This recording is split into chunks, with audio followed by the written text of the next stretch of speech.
Bienvenue à ce grand moment de télévision depuis chez vous à travers l'émission Free Speech où nous recueillons les avis des acteurs politiques, experts ou spécialistes de tout domaine sur des questions d'actualité. Et parlant d'actualité, chers téléspectateurs, ces derniers jours, Patrice Talon a eu un agenda très chargé ces derniers temps-ci où il a reçu plusieurs personnalités politiques.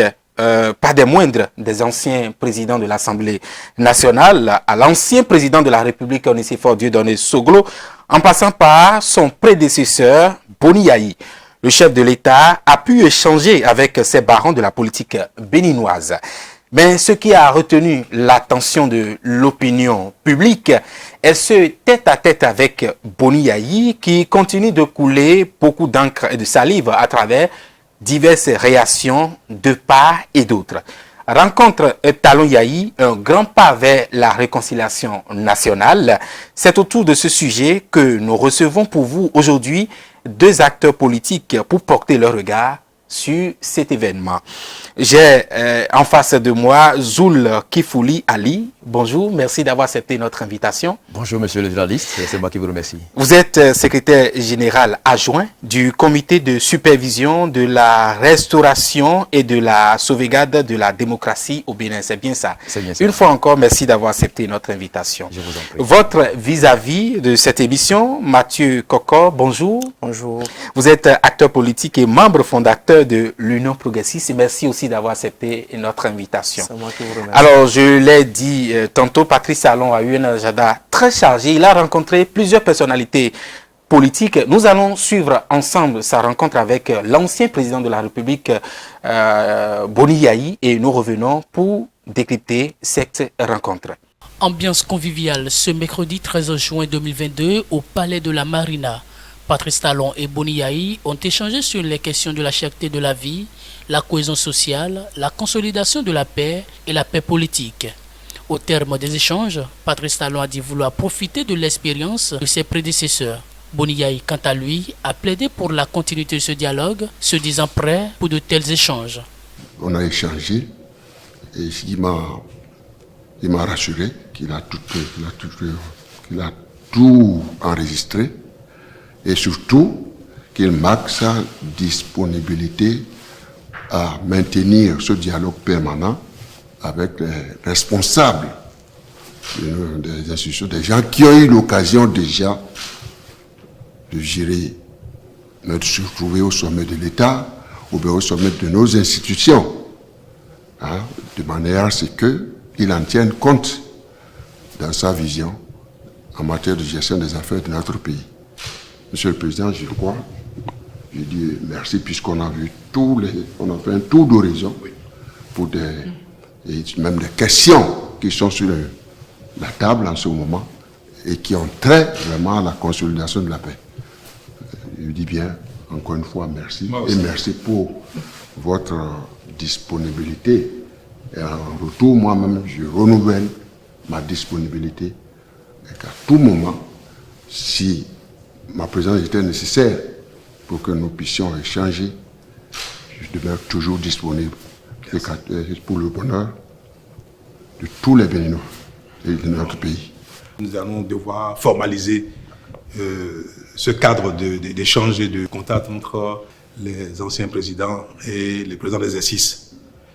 Cela apportera toujours un plus, vu d'abord, nous sommes des Africains, vu l'expérience passée ici, dans le monde. Donc, plus on a d'éléments d'appréciation, plus on est avisé à prendre les meilleures décisions. Donc, je crois que assez rapidement, nous allons formaliser ce cadre de concertation de manière régulière, de sorte que moi, pendant que je suis encore quelque temps, je puisse profiter de vous et que mon successeur puisse profiter de vous et de moi. Nous sommes disponibles. Avant Boni Yayi, Patrice Talon a reçu le mercredi 8 juin dernier l'ex-président de la République, Onesphore Dieudonné Soglo. Les deux hommes ont également échangé autour de la même question, l'intérêt national. De la rédaction de notre chaîne de télévision, Monsieur Mathieu Kokor, vous qui avez suivi cette actualité-là, Avez-vous compris la démarche du chef de l'État qui, en un temps record, a reçu les anciens présidents de l'Assemblée nationale, l'ancien président Nicéphore Dieudonné Soglo et enfin l'ancien président de la République, M. Boni Yayi? Merci beaucoup. Il faut dire que bien avant cela, il a reçu aussi les anciens présidents des institutions, Tout à fait. bon, de l'Assemblée nationale, Oui. j'allais dire. Donc, non, est-ce qu'il y a une appréciation, est-ce qu'il y a une autre compréhension que de remarquer déjà ce qu'on peut appeler la lucidité au sommet de l'État? C'est en réalité que le chef de l'État, à un moment donné, sait quand même que sa gouvernance, c'est lui qui a une vision de sa gouvernance et qu'il faut avoir des éléments d'appréciation venant donc de ceux qui sont à la touche, de ceux qui ne sont pas là, de ceux qui ne sont pas dans le jeu et qui ne sont pas dans le feu de l'action, hein, d'apprécier ce qu'il est en train de faire et surtout de recueillir leurs avis et leurs conseils. Je crois que c'est un élément de grandeur qu'il faut saluer et puis féliciter le président de la République. Et comme il a souhaité, au-delà même des anciens présidents de la République et que au-delà des anciens présidents de l'Assemblée nationale, il a aussi rencontré le corps diplomatique à Tout à fait. Donc je crois que ce sont des actes qu'il faut qu'il renouvelle. Ce sont des choses qu'il faut qu'il fasse encore davantage et ceci permettra en réalité à ce que nous soyons sur la même longueur d'onde, à ce que toutes les forces vives du pays participent d'une manière ou d'une autre donc aux actions. Est-ce qu'il y a une réelle motivation vu le contexte que nous traversons actuellement? Je prends par exemple le contexte politique où c'est un peu tendu selon les opposants. Oui, ben, le contexte politique est toujours assez tendu. Lorsque un régime perd le pouvoir et qu'un autre régime le prend, ça a été toujours comme ça. Les perdants sont toujours ceux qui grincent beaucoup plus de dents. Ils sont presque les gardiens de la République. Moi, je pense plutôt que le président de la République a l'ambition de faire en sorte que le pays, sinon le pouvoir en place, puisse profiter de l'expérience de ceux qui ont déjà eu l'occasion de gérer le pays. Ce n'est pas forcément lié à une situation ponctuelle ou à une situation qui court, mais je crois que le président de la République est dans une posture de quelqu'un qui pense que ceux qui ont déjà géré une fois ont forcément quelque chose à partager avec ceux qui le font. Et si ceux-là qui ont déjà dirigé une fois se rendent disponibles pour faire l'exercice, pourquoi ne pas en profiter, recueillir leurs avis et les associer et recueillir leurs avis sur ce que vous êtes en train de faire pour pouvoir améliorer votre gouvernance. Je crois que c'est une très bonne chose. Monsieur Zulu Kifouli, est-ce que vous avez compris la démarche? Qu'avez-vous aperçu comme démarche par rapport à ce qui s'est passé au palais? Merci beaucoup, monsieur le journaliste. Quand j'ai constaté que le président de la République a reçu le président Boni Yayi, je me suis mis à rire. J'ai rigolé fatigué. Parce que quoi? Je ne sais pas pourquoi on n'a pas reçu Idi Kolawole à part et recevoir aussi les comment dirais-je, Kofi Nago, les Amoussou Brino, c'est-à-dire les 4 autres là à part. Hein? Qu'est-ce que vous voulez dire par là? Ce que je voudrais dire, c'est quoi? Il ne faudrait pas qu'on continue à manipuler le peuple. Lorsqu'on veut rencontrer les anciens présidents de l'Assemblée nationale avec l'actuel, ça a été fait en une seule fois. En une seule rencontre? En une seule rencontre. Les anciens présidents sont là, rencontrer aussi Boni Yayi et Nicéphore Soglo ensemble.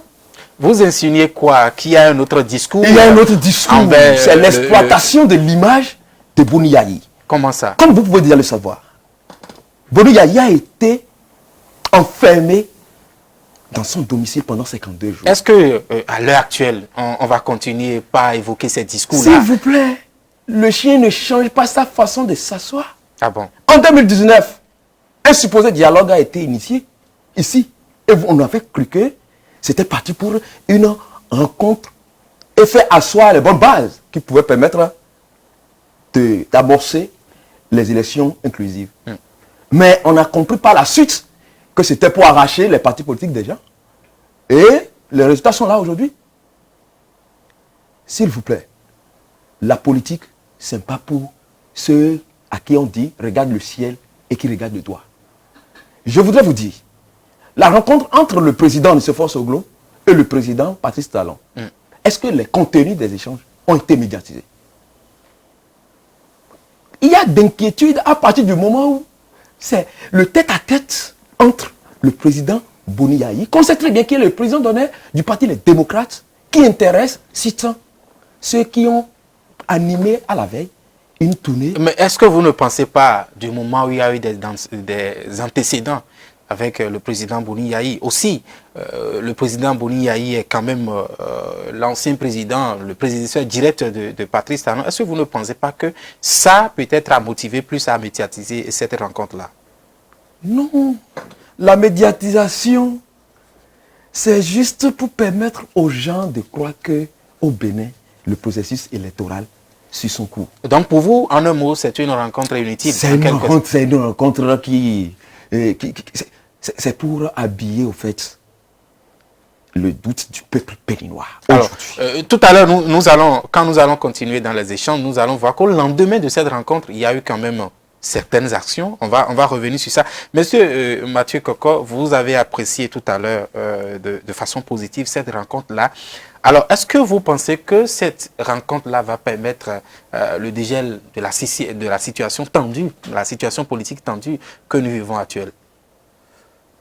Ben, pourquoi ne pas être positif? Moi, je crois bien sûr que l'initiative d'une telle rencontre est forcément pour pouvoir apprécier un certain nombre de choses. Et lorsque ces appréciations rentrent dans le cadre aussi de la situation supposée tendue du paysage politique, si ces rencontres rentrent dans ce cadre-là, nécessairement, cela doit aussi permettre et favoriser, si je peux m'exprimer ainsi, au dégel, comme vous êtes en train de dire. Mais je voudrais tout juste dire que mon vis-à-vis a parlé d'exploitation de l'image. De l'image. Tant mieux. Si celui dont l'image semble peut-être être écorché accepte qu'on exploite son image, comme il est en train de le dire, encore que je ne le connais pas encore membre du Parti Les Démocrates, ou bien proche du président Boni Yayi, je ne sais pas comment l'apprécier. Mais de toutes les façons, s'il y a une chose qui est claire, le président Boni Yayi n'est pas à sa première rencontre avec le président Patrice Talon. C'est ce que je voudrais d'abord lui rappeler. Le président Boni Yayi a déjà rencontré le président Patrice Talon et à la sortie donc de cette rencontre, il a précisé ce qu'il a demandé au président de la République. Et puis, bien avant cette rencontre avec le président Patrice Talon, d'autres acteurs politiques, j'espère bien que ce sont eux, qui disaient que cette rencontre était une rencontre inutile.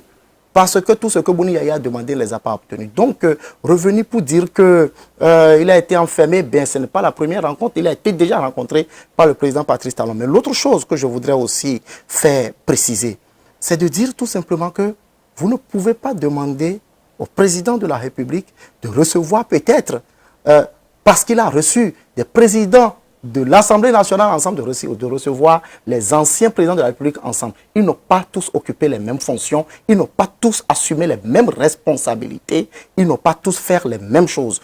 Donc, les présidents de la République, ce sont les plus hauts fonctionnaires de l'État, ceux-là qui ont occupé les postes les plus élevés, le grade le plus élevé de la République, donc souffrez tout simplement un temps soit peu qu'on les reçoive séparément. Et je n'ai jamais vu un communiqué, après, que ce soit même après les anciens présidents de l'Assemblée et autres, quelqu'un venir dire on a parlé de ci avec le président, non, jamais. C'est-à-dire que lorsque vous êtes dans des postures données, on dit souvent que le père de famille ne dit pas tout. Il a toujours ses réserves, il a toujours ces trucs-là. Juste pour dire que la situation actuelle, si le chef de l'État a pris l'initiative de ces rencontres, c'est sûrement parce qu'il a un objectif. Je ne lie pas forcément la rencontre là aux élections à venir. Je refuse de lier cette rencontre aux élections à venir parce que le chef de l'État a bien précisé qu'il faut formaliser ce cadre. On ne sera pas en élection tout le temps. On va revenir sur cette formalisation dont vous parlez. Monsieur Zoul, c'est vrai, tout à l'heure, vous avez décrié cette rencontre-là, mais est-ce que vous ne pensez pas, vous qui aviez chaque fois invité le chef de l'État à ramener la balle à terre, à faire le dialogue, est-ce que vous ne pensez pas que cette rencontre, c'est le début de ce que vous exigez, par exemple? Merci beaucoup, monsieur le journaliste. Vous savez, il n'y a pas de hasard en politique. Moi, nous, au sein du comité de supervision de la restauration et de la sauvegarde de la démocratie, au Bénin, nous avons des points Nous avons des points de revendication. Assise nationale, ce n'est pas une rencontre entre deux personnalités pour discuter. Mais est-ce que vous... C'est tout un processus. Suivez-moi. Cette assise nationale dont vous exigez du chef de l'État, oui. Voilà que le chef de l'État aujourd'hui rencontre des personnalités, pas des moindres, des anciens présidents de la République. Oui. Est-ce que vous, la question est simple, est-ce que vous ne pensez pas que c'est un début de ce que vous exigez du chef de l'État? Par exemple, ces assises nationales dont vous parlez. Si à la sortie de cet échange entre les deux personnalités, nous avons par exemple la libération de Réki Yamadegou, de Joël Aïvo et de nos frères, je sais, vous me suivez, le retour des exilés politiques, on aurait dit que quelque chose de concret a été fait. Mais le fait de se mettre ensemble et de discuter, par exemple tout à l'heure, j'ai dit quoi? Le président de la République a rencontré ensemble les anciens présidents de l'Assemblée nationale, ensemble avec l'actuel. Et votre vis-à-vis a donné un argument en plus. Non, il a dit ce ne sont pas les mêmes fonctions. Je voulais rectifier ce qu'il a dit. Je n'ai pas dit il n'a qu'à recevoir les anciens chefs d'État et l'actuel avec les présidents. Non. Moi, je n'ai pas dit ça non plus. Vous avez demandé qu'ils reçoivent Boni Yayi et Soglo ensemble. C'est pas possible. Et il me dit qu'ils n'ont pas été chefs d'État ensemble. Non, du tout pas. Ils ont été chefs d'État. Écoutez-moi ici. Vous savez, le président Boni Yayi, c'est un ancien président de la République. Le président Nicéphore Soglo, c'est aussi un ancien président de la République. Moi, par exemple, j'ai eu à écrire que pourquoi recevoir les anciens présidents de l'Assemblée nationale et ne pas recevoir les anciens présidents du Bénin. C'est Nicéphore Soglo, celle que l'ancien président et que le président de la République a reçu. Je crois que nous avons déjà dépassé cette étape-là. Et la question que je reformule chaque fois, c'est que la rencontre a eu lieu désormais. Oui. Mais vous qui avez chaque fois exigé du chef de l'État les assises nationales, il faut que le chef de l'État ramène la balle à terre, etc., etc. Avec cette rencontre-là, est-ce que vous ne pensez pas que c'est un processus qui devrait aboutir peut-être à ce que vous exigez du chef de l'État? Bon, connaissant le président, il est entre deux poteaux. L'un c'est la ruse et l'autre c'est la rage. Le connaissant, je ne crois pas que la démarche va aboutir à cela parce qu'on sait ce qu'il faut faire pour avoir le résultat escompté. Alors, tout à l'heure, vous avez évoqué certains noms. Et si demain, parce que la rencontre n'a pas encore duré 2 semaines, c'est seulement la semaine écoulée. Et si, par exemple, demain, par exemple, les noms que vous venez d'évoquer, on connaît par exemple la libération de ceux-là, qu'allez-vous dire, par exemple? Ah, là, ça veut dire que quoi? Le chef de l'État nous écoute. Ça veut dire que la rencontre n'a pas été inutile, selon vous? Maintenant, ça devient concret. Devient concret. Ouais. D'accord, on vous aura compris. Alors, au cours de ces échanges-là, je reste avec vous. Il y a la création d'un cadre formel de concertation des anciens présidents de la République pour peut-être s'opiner sur l'actualité nationale, apporter des réflexions sur des questions d'ordre national. Selon vous, est-ce que c'est une meilleure idée du chef de l'État de vouloir instaurer ce cadre formel? Je vous remercie. Et le cadre, si un ancien président, par exemple, est le président d'un parti politique qui est de l'opposition, et que l'actuel président met en place un cadre de concertation, et il demande à ce que le président du parti de l'opposition vienne siéger dans un cadre de concertation qui est nourri par l'actuel chef de l'État. Je crois bien que quoi? Nous sommes en train de nommer l'opposition dans la mouvance. Du coup, cela va donner un coup à la démocratie. La démocratie, ce n'est pas prendre la main gauche et déposer à la main droite. Ben, en réalité, créer ce cadre formel-là, ce n'est pas seulement sur le plan politique. On parle de l'intérêt national du pays. Est-ce que vous ne pensez pas que c'est quand même, ça serait un cadre, si possible, de réflexion ou un cadre qui devait permettre de consulter, un cadre de consultation pour des questions d'ordre national? Et monsieur le journaliste, vous savez, quand on dit que, la démocratie c'est le pluralisme, je crois que l'opposition aujourd'hui aussi a des propositions qu'elle fait. Depuis quand on a eu à consulter cette opposition sur une question d'ordre national une fois, vous avez vu? On isole un élément de l'opposition Et on vient demander son avis sur une question d'intérêt national. Pourquoi ne pas échanger avec les chefs des partis politiques? Parce que les anciens présidents font partie des partis politiques. Et leur avis fait partie comment dire, du programme de société de leur parti politique. Mais isoler un individu d'un parti politique, s'il vous plaît, ce n'est pas une méthode qui, à long terme, ne serait pas pour avoir tout le monde. Mais M. Zoul, avant d'être le président d'un parti politique, il est quand même un ancien président de la République. Il a eu d'expérience pendant 10 ans. Je prends le cas de Boni Yayi, qui a eu d'expérience pendant 10 ans, qui a traversé des crises. Est-ce que vous ne pensez pas, concrètement, qu'il est temps pour le président de la République de créer ce cadre de concertation, ne serait-ce que permettre d'être consulté par rapport à des questions qui ne sont pas forcément des questions politiques? Je vous pose la question comme ça. Oui, est-ce qu'on a besoin de créer un cadre avant de consulter un ancien président de la République? Mais non. On a initié, il n'y a pas longtemps, le cadre juridique des chefferies. Comment dirais-je, les traditionnels, les rois, on dit qu'il faut maintenant un cadre juridique pour eux. Voilà que celui qui met son cadre en place a une vision. Sa vision, c'est d'utiliser celui qui est de gauche et de droite pour aboutir à lui son résultat. Mais ça, c'est votre interprétation. Parce que l'objectif n'est pas ça. C'est vous qui l'interprétez de cette manière. Monsieur Mathieu, quand vous allez réagir par rapport à cette idée du chef de l'État qui ne date pas d'aujourd'hui. C'est vrai qu'il a réaffirmé ça, mais entre-temps, l'idée était germée en quelque sorte. Le chef de l'État qui a réaffirmé lors de cette rencontre, créer vraiment un cadre formel qui va constituer des anciens présidents de la République. Merci. Je voudrais faire comprendre à mon vis-à-vis que on peut être de l'opposition et être lucide. On peut être de l'opposition et être lucide.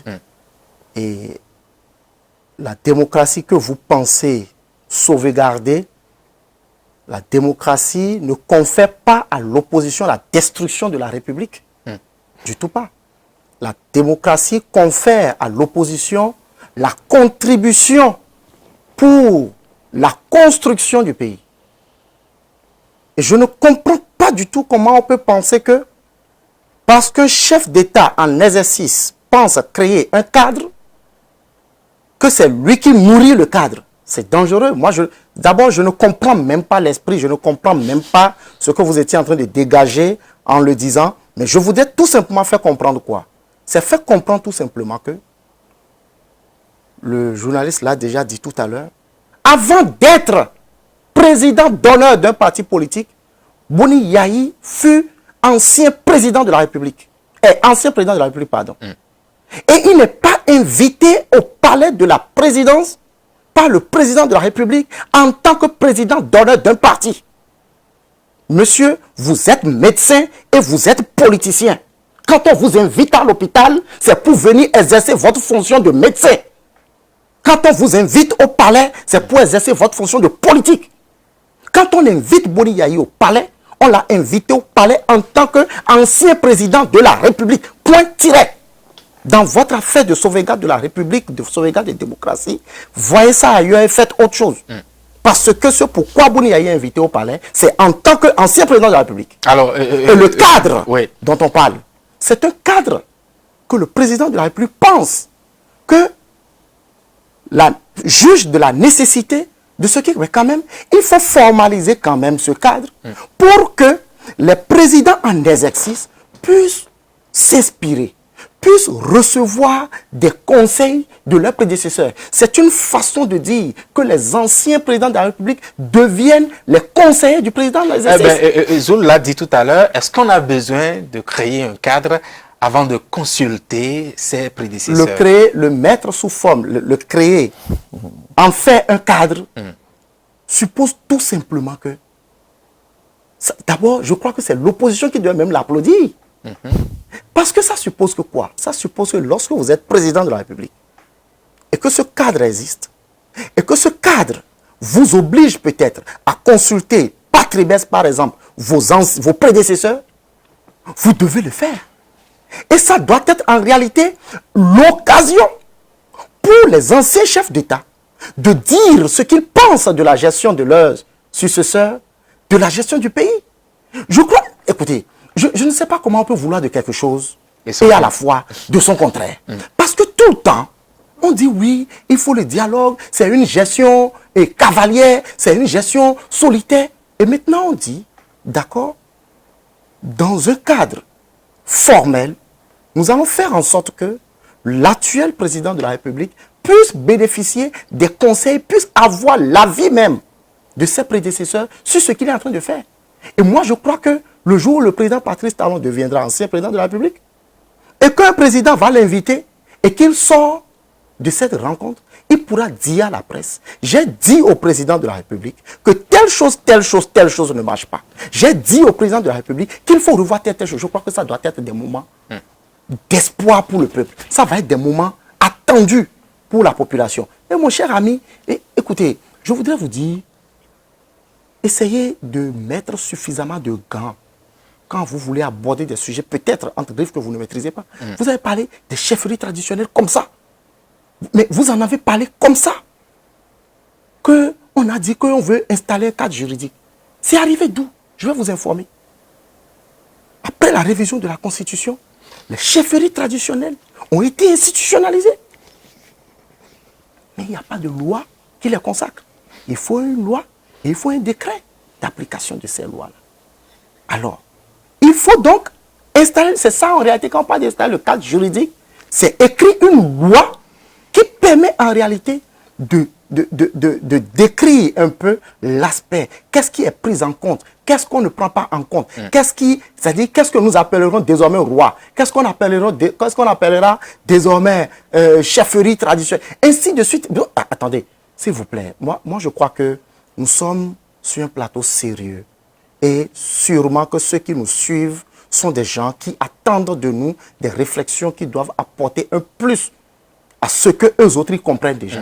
Donc il faut qu'on essaie quand même d'être vraiment lucide et beaucoup plus... il est lucide. Monsieur Zoul Kifouli, vous qui jugez inutile ce cadre, alors qu'est-ce que vous proposez concrètement pour que le chef de l'État puisse répondre à vos exigences? Parce que tout à l'heure, nous avons parlé de cadre, mais vous avez dit que ce cadre n'a pas sa raison d'être et qu'il fallait trouver autre chose carrément. Je vais répondre à mon cher ami, à mon vis-à-vis. Allez-y.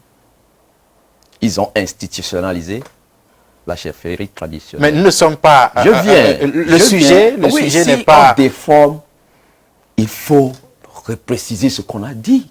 On est sur un plateau sérieux et je suis aussi un homme sérieux. Allez-y. Pour ceux qui me connaissent et qui me suivent, mais ça, ils savent très bien. Ça, on vous le concède. Allez-y, allez-y.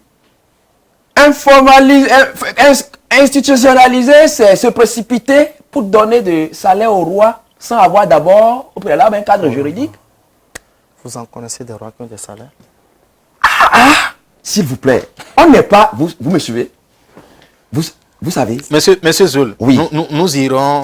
pas à pas. Oui. Nous allons évacuer ce sujet de chefferie. Peut-être on va revenir sur ce sujet-là. Je vais encore organiser peut-être une autre émission consacrée à cette émission et on va avoir vraiment des informations réelles pour faire le débat afin que les téléspectateurs soient vraiment informés de cette situation-là.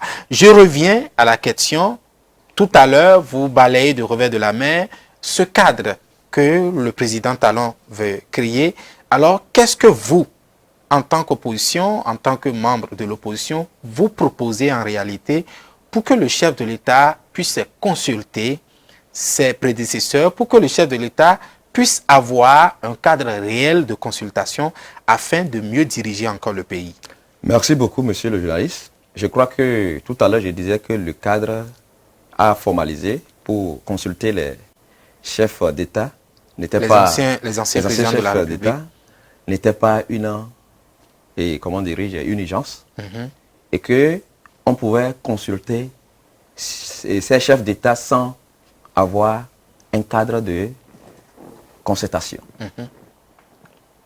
Aujourd'hui, est-ce que le chef de l'État écoute l'opposition. Pourquoi vous mettez en avant l'opposition? Je mets l'opposition... L'émission, le thème, je vous rappelle encore le sujet, le thème de l'émission, rencontre Boni Yayi, Patrice Talon. Et non, rencontre Patrice Talon et le cadre, enfin, l'opposition. Alors, le sujet tourne autour de cela. Pourquoi vous ramenez chaque fois l'opposition sur le tapis? Je ramène l'opposition sur le tapis parce que aujourd'hui, nous avons nos militants qui sont enfermés. Il y a des gens qui sont chassés du pays et on appelle une partie à consulter. S'il vous plaît, soyons sérieux. Un parti, quel parti? Nous avons nos militants au sein du parti, les démocrates, qui ne sont plus libres de leur mouvement parce qu'ils ont accepté être candidats du parti. Maintenant, vous appelez le président d'honneur parce que c'est lui seul qui est ancien chef d'État et vous voulez négocier de comment le pays peut mieux se porter. Est-ce que c'est une négociation? Je pense qu'on ne se comprend pas correctement, mais je vais revenir sur Mathieu Koko. Dans l'opinion publique, on a lu quand même la presse, mais il se peut que certains pensent que, pas moi, certains pensent que cette manière de pouvoir créer un cadre formel des anciens président de la République qui va se constituer, un cadre qui va se constituer des anciens présidents de la République, c'est une autre manière d'assurer ses arrières, parlant du président Patrice Talon. Que répondez-vous par rapport à cette analyse-là de certaines personnalités du pays? Je ne vois pas en quoi ce cadre permettrait peut-être d'assurer ses arrières parce que on ne sait pas encore ce qui sera le contenu de cette formalisation. On ne sait pas encore ce qui sera les prérogatives donc, des anciens chefs d'État face à ce cadre-là. Ce serait se précipiter vraiment pour donner des avis. Assurer ses arrières comment? Donc, le cadre ne va pas remplacer le président de la République à venir. Le cadre ne va pas désigner le président à venir. Donc, je ne vois pas en quoi, en réalité, ce cadre. Parce que, pour être précis et concis, il faut dire que l'objectif, ce que pense le chef de l'État, d'après ce qu'il a dit, c'est de créer un cadre qui permettra aux anciens présidents de la République d'apporter leur vision, pas vision, d'apporter ce qu'ils pensent, de dire ce qu'ils pensent de la gouvernance qui est en train d'être fait après eux. Ça ne donne aucun, ça ne sécurise en rien celui qui a quitté le pouvoir. Si c'est seulement le fait qu'on pense que ça va lui permettre de rencontrer celui qui l'a succédé, même sans venir sur un plateau de télévision, s'il veut le rencontrer, il va le rencontrer. D'accord? Donc, moi, je crois que ce cadre, dire que le cadre va permettre d'assurer ses arrières, ce serait peut-être trop avancé. Je voudrais tout simplement dire que le débat que nous sommes en train de faire actuellement, c'est en réalité, comme vous l'avez dit, pour apporter beaucoup plus d'éclairage sur ces différents sujets-là. Moi, je crois que le chef de l'État, à partir du moment où il est président de la République, il est le président de tous les Béninois. Et partout où il faut entendre tous les Béninois, il doit pouvoir emprunter ces chemins pour les entendre. Le chemin par où il faut passer pour entendre, écouter tous les Béninois, il doit l'emprunter. Et s'il pense qu'en discutant avec les anciens chefs d'État, il entend. S'il pense qu'en discutant avec le corps diplomatique, il entend ce que pense l'étranger. S'il pense qu'en discutant avec les anciens présidents de la République, il les entend, c'est lui qui fait son choix. Parce que vous voyez, mais le chef, on ne peut pas imposer au président de la République de recevoir les partis de l'opposition au palais. C'est impossible. Si le chef de l'État veut discuter avec les partis de l'opposition, il va appeler le chef de file de l'opposition et discuter avec lui parce que c'est lui qui représente l'opposition. Le chef de file de l'opposition, c'est lui qui représente l'opposition. Si quelqu'un est opposant et il ne s'entend pas avec le chef de file de l'opposition, ou bien il ne discute pas avec le chef de file de l'opposition, qu'il se contente donc de cette douleur et de ces chagrins. Le peuple n'en est pas responsable. Mathieu Koko, merci. Au lendemain de cette visite de Boni Yayi, on a constaté les heures qui ont suivi la libération conditionnelle de quelques leaders politiques, enfin de quelques personnes prisonnières qui, entre-temps, étaient accusées d'avoir fomenté un coup d'État, tentative de coup d'État envers la personne du chef de l'État. Monsieur Zoul, vous qui tout à l'heure avait dit qu'il faut quand même libérer les prisonniers politiques. Aujourd'hui, on pense que si on devrait rentrer dans le cadre politique, on pense qu'au lendemain de cette rencontre-là, on a connu cette libération conditionnelle de quelques personnalités politiques. Qu'en pensez-vous? Je m'en réjouis. Je m'en réjouis parce que... Tout à l'heure, vous n'avez pas apprécié la rencontre. Vous n'avez pas apprécié la rencontre. Vous avez jugé la rencontre. Laissez-moi aller jusqu'au bout de mes idées. Aujourd'hui, vous appréciez. Je m'en réjouis parce que ces faits montrent qu'il n'y a pas d'indépendance entre le pouvoir exécutif et la justice au Bénin. Ah bon? Lorsque le chef de l'État décide de vous libérer, il vous libère. Lorsqu'il dit non, c'est non. Regardez, c'est très simple. Ils les ont gardés pendant 2 ans. Sans les écouter, on les libère. Parce qu'on a rencontré la veille un ancien chef d'État. Et on dit liberté provisoire. Et que, les enquêtes continuent. Lorsque nous demandons au chef de l'État de libérer les prisonniers politiques, mais vous dites, par exemple, là, quand on vous suit, que le chef de l'État ne doit pas être de la justice. Mais vous demandez en même temps au chef de l'État de libérer les prisonniers. Lorsqu'on demande au chef de l'État de libérer les prisonniers politiques, les gens disent est-ce que c'est le chef de l'État qui constitue la justice? Qui sont ces gens-là? La mouvance nous dit est-ce que c'est le chef de l'État qui les a arrêtés? Que c'est la criette, par exemple, qui arrête les gens. De demander à la criette, et que les prisonniers arrêtés justifient prouvent qu'ils sont innocents et que la justice va les libérer. Les gens sont innocents, ils n'ont rien fait. Mais pour leur opinion, on les arrête. On les arrête et on va demander maintenant que nous, on sait que ceux-là n'ont rien à faire avec la justice. Et que la justice ici, c'est de l'injustice. Parce qu'à partir du moment où le chef de l'État, après avoir rencontré l'ancien président de la République, libère ceux qu'il a gardés pendant 2 ans, sans qu'on ne revienne sur les charges qu'on leur reprochait, cela montre que nous ne nous perdons pas dans le combat. Ce que nous disons est bien légitime. Ils sont des otages. Ils n'ont rien fait pour être là. Voilà. Et que c'est à cause de ça, on ne devrait pas apprécier les résultats de ces rencontres-là, M. Zoul? Monsieur le journaliste, est-ce qu'on vous a déjà officialisé maintenant que c'est la rencontre qui a permis cette libération? Mais vous venez de prendre en compte cette rencontre. C'est pas que je vous dire que c'est suite à cette rencontre-là, cela voudra dire que c'est le chef de l'État qui a fait ça. Pour donner de crédit à la rencontre, on libère ceux qu'on accuse de coup d'État. Mais est-ce que vous n'êtes pas content du fait que ceux-là soient libérés? C'est quoi être... Je me réjouis de ça. Je me réjouis que, par exemple, que Ferdinand Combeti est libre. Je dis que je me réjouis de ça. On l'a libéré quand même.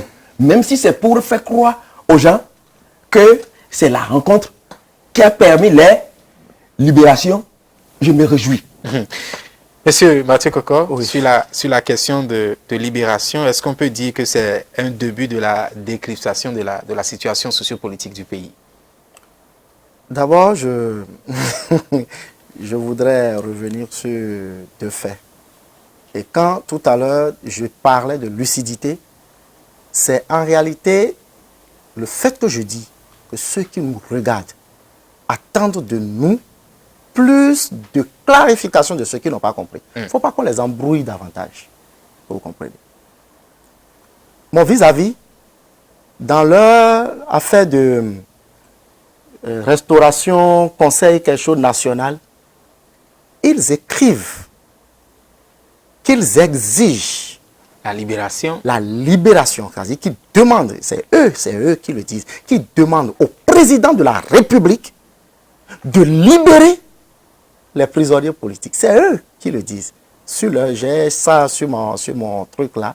Ils disent qu'ils demandent la mise en place d'une assemblée constituante.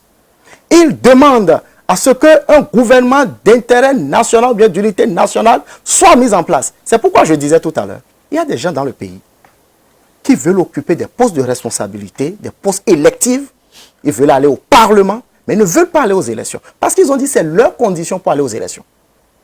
Ils veulent que le chef de l'État casse tout son gouvernement et crée un gouvernement d'unité de consensus national où eux, ils seront ministres sans avoir participé à la conquête du pouvoir. Ils demandent à ce qu'on mette en place une assemblée constituante pour revoir les textes. Sans être élus, pour être députés, ils veulent aller s'asseoir au Parlement. Ce n'est pas possible. Ce n'est pas normal. Dans un pays démocratique, que vous êtes en train de défendre démocratie. La démocratie, le pouvoir, on conquiert le pouvoir par les élections et par les urnes. Vous savez très bien que le chef de l'État n'est pas celui qui doit libérer les prisonniers politiques. Les prisonniers entre griffes que vous appelez politiques. Mais vous lui demandez chaque fois cela. C'est pourquoi je disais qu'il faut beaucoup faire attention. Il demande au président de la République un travail qu'ils savent très bien qu'il ne peut pas faire. Mais quand il va se mettre à le faire, ce sont eux les premiers à commencer par critiquer.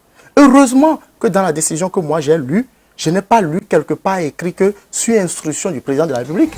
Je n'ai pas lu quelque part écrit que sur demande du gouvernement. J'ai juste lu que le procureur spécial de la Cour de répression des infractions économiques et du terrorisme a ordonné la libération provisoire. Et la libération provisoire n'est pas quelque chose de nouveau dans le processus judiciaire du monde entier d'ailleurs. Alors, monsieur Mathieu Fokor, ce qui surprend, vous permettez, ce qui surprend, c'est jusqu'au lendemain de la rencontre avec l'ancien président de la République qu'on note cette libération. On se dit quelque part, est-ce que le chef de l'État n'a pas sur instruction bien ordonné à ce que ces prisonniers-là soient libérés? Si tel est le cas, si tel n'est pas le cas, avez-vous compris cette coïncidence? Écoutez, je ne veux même pas lier ça comme une coïncidence. D'accord? Parce qu'au lendemain, vous allez me demander pourquoi, par exemple, le consul du Brésil a été écrasé par un camion au lendemain de la rencontre. Mais écoutez, beaucoup de faits se développent. Nous sommes dans un cas un peu spécifique. Beaucoup de faits se coïncident dans le pays. Moi, je ne veux pas lier cette rencontre à la libération des prisonniers, premièrement.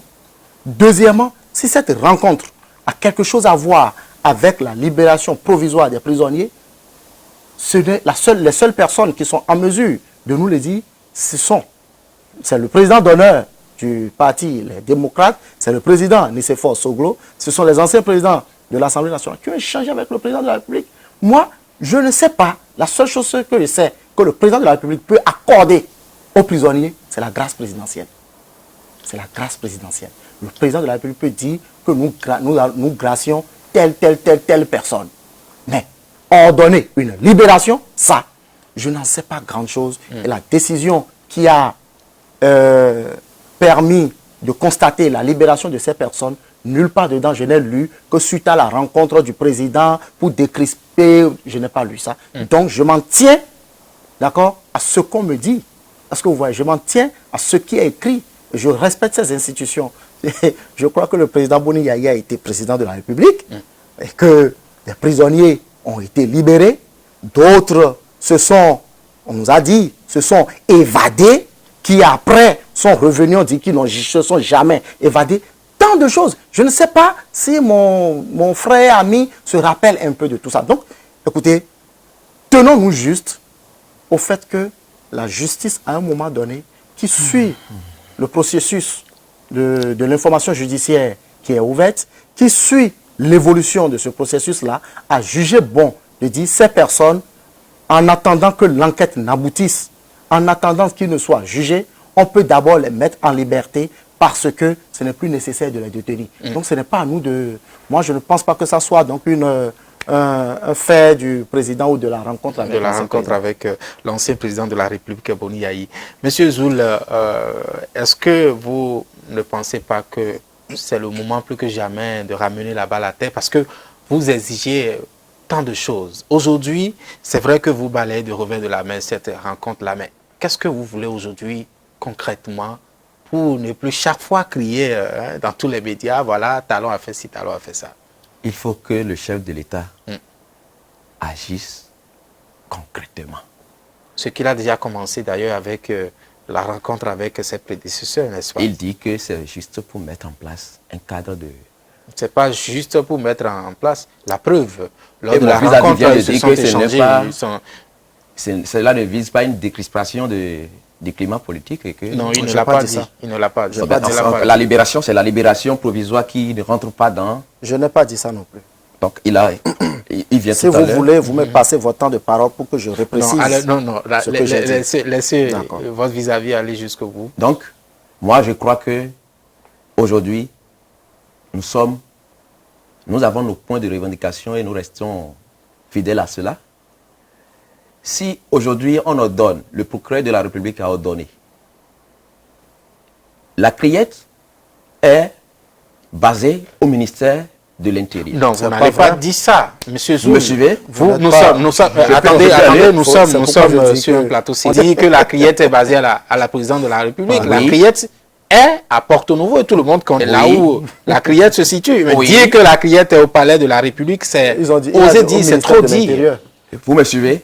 On Je vous n'ai suit. pas dit que le domicile, le bâtiment qui abrite. Non, on vous aura compris. Maintenant, concrètement, qu'est-ce que vous souhaitez? Parce que à chaque fois quand le chef de l'État pose des actes concrets, vous trouvez toujours à dire, vous critiquez cela, vous n'apportez pas de critique positive par rapport à ça. Je prends votre cas, parce que sur ce plateau, depuis près de 40 minutes, vous avez balayé tout ce qui a été fait.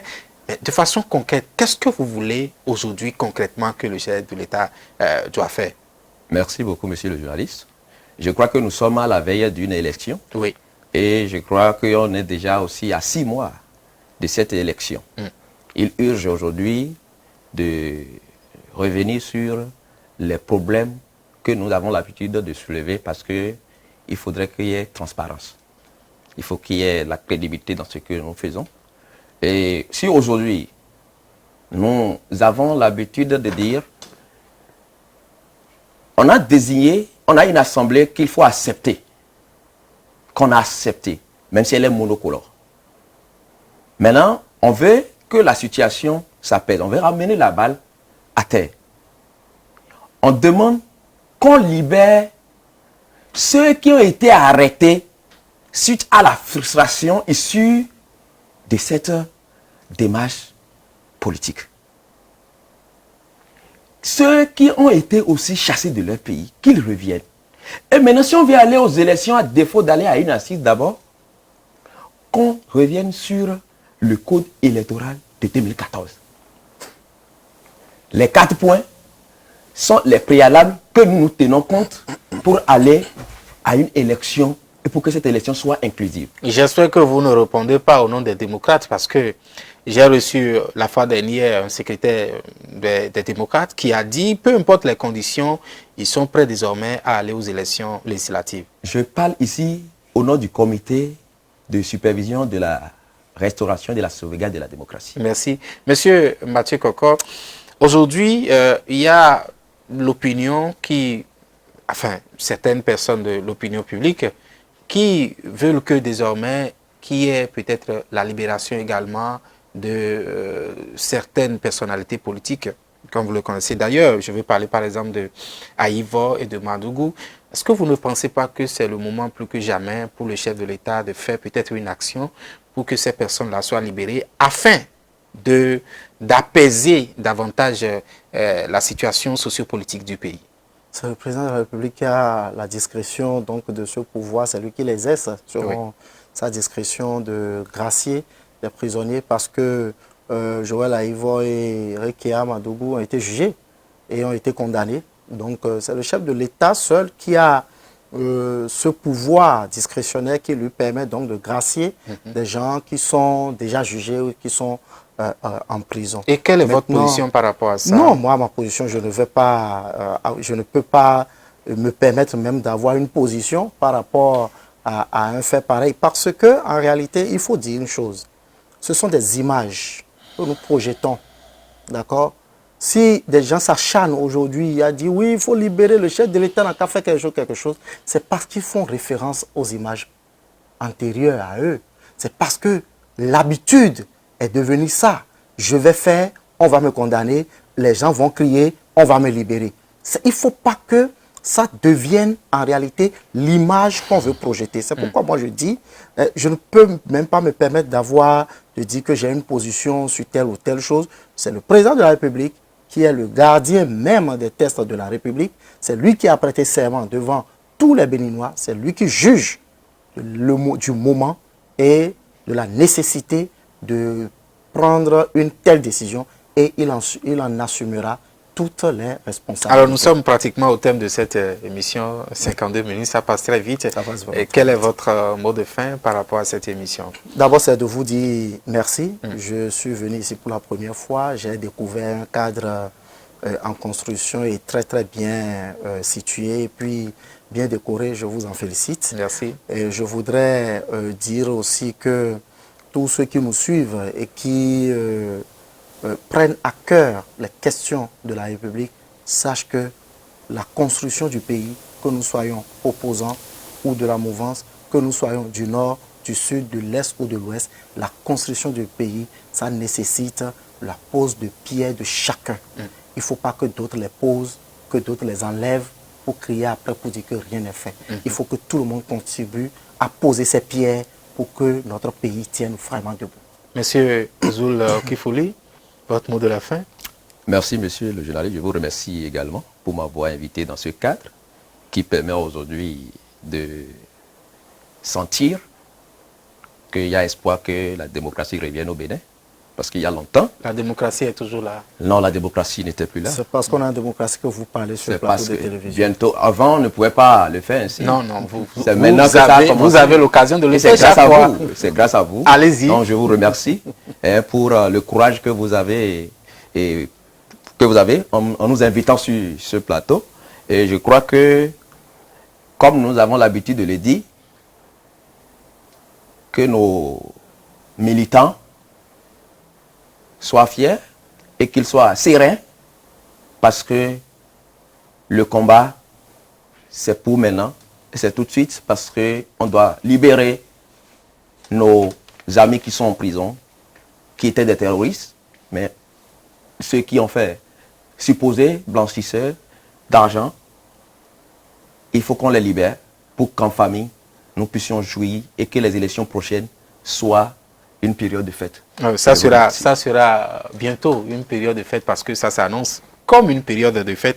Monsieur Zoul Kifouli Ali, vous êtes secrétaire général adjoint du comité de supervision de la restauration et de la sauvegarde de la démocratie au Bénin. Merci beaucoup d'avoir accepté notre invitation et votre vis-à-vis, monsieur Mathieu Kokor, qui est acteur politique et membre fondateur de l'Union progressiste. Merci aussi et bon retour chez vous. Merci beaucoup. C'était autour du thème Rencontre Talent Yayi, un grand pas vers la réconciliation nationale.